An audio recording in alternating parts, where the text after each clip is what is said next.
अस्सलाम वालेकुम रहमतुल्लाहि वबरकातुहू।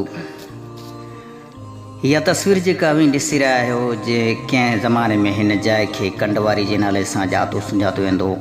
इहो हिन करे जो हिते कंडीन जा कसीर तादाद में वण हूंदा हुआ। काफ़ी पुराणा दरख़्त जिन जूं शाखूं हिक ॿिए सां ईअं मिलियल हुयूं जो ॼण त पाण में भाकर पायल हुजनि। वणनि जो पाण में चाह कुर्ब जो ॾेख तमामु निरालो हूंदो।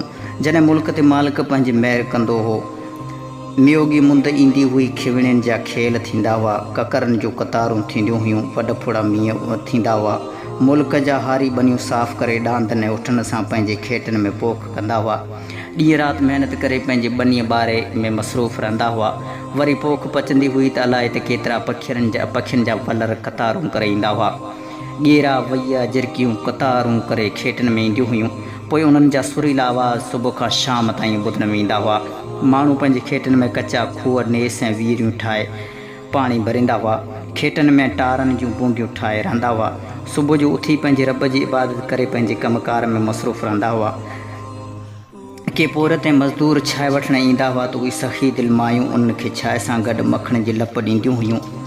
ॿारनि खे ला इलाहा इल्लल्लाह जी लोलीअ सां माठ कराईंदियूं हुयूं। पोख पचण ते खरनि में खणी ॾांदनि ऐं उठनि सां हलरकाए अन्न कढी मिटीअ जे कोठारनि में भरींदा हुआ। ऊन्हारे जी मुंद में जॾहिं खेतनि मां फसल वग़ैरह कढण खां पोइ उन में वलर चरंदा हुआ।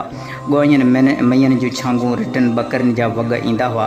चढ़ाए चंग चिंगारींदा हुआ। ज़मानो ईअं हलंदो रहियो, कुदरत जो निज़ाम ईअं हलंदो रहियो। ॾींहं पुठियां राति ऐं राति पुठियां ॾींहुं, आख़िरकार वक़्तु हिकिड़ो अहिड़ो छाल आयो जो उन फितरती हुस्न में घटिताई थींदे रही। अॼु न उहे माण्हू आहिनि, न ई उहा सचाई रही आहे। उहे बरकतूं बि आहिस्ता आहिस्ता ख़तमु थियणु लॻियूं। बनियूं त उहे साॻियूं आहिनि, पर अलाए उहे फसलूं काॾे वियूं। उहे ॻेरनि वैयनि जा वलर अलाए त केॾांहुं हलिया विया।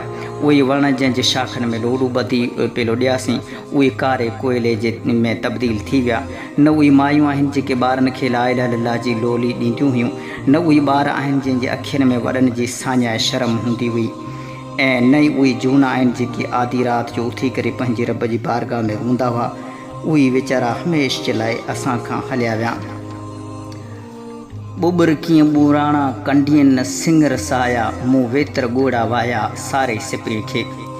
अजन बेबान हंध खे ॾिसी अखियूं आलाण जी वेंदियूं आहिनि। दिलि पंहिंजे वस विञाए सोचनि जे समंड में ॿुॾी वेंदी आहे। कहिड़ा न अजीब ख़ूबसूरत महाग हसीन सैलगाऊं अॼु उजड़ियल वीरान बेबान ॼण त खाइण पिया अचनि। माज़ी जे वर्कनि खे उथलाए पोइ ते ॾिसबो आहे त ख़बर पवे थी त आख़िर सभु कुझु फ़ना थियणो आहे। धन दौलत आनी जानी है, ये दुनिया एक कहानी है, ये आलम अलम फ़ानी है, बाक़ी है ज़ाते खुदा बाबा। साथियो, इहा तहरीर असांखे निमन जी नगरी ॻोठ रबवीरी खां साईं अनवर समूह साहब लिखियूं माणी।